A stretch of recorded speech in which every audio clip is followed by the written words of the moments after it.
अस्सलाम वालेकुम प्यारे बच्चों, गुड मॉर्निंग।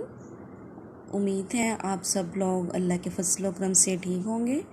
और चलें अब आप लोग जल्दी से ये वाला पेज ओपन कर लें। बच्चों यहाँ पे हरूफ तहज्जी को रोज़ाना नाम और आवाज़ के साथ पढ़ें।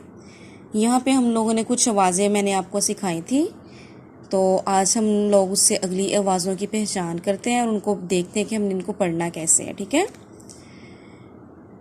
ज ज प्यारे बच्चों, ज की बैली में 1 डॉट है। ठीक है, ज की बैली में 1 डॉट है।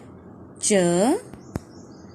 च च की बैली में 3 डॉट्स हैं। ह ह की बैली में कोई डॉट नहीं है। ख की सर पे 1 डॉट है। ज च ह ख। बेटा आप लोगों ने भी ये आवाज़ों के साथ हरूफ तहज्जी को पढ़ना है, और जब आप पढ़ेंगे तो अपनी पिक्चर्स या वीडियो आपने मुझे सेंड करनी है। ठीक है। अल्लाह हाफिज़।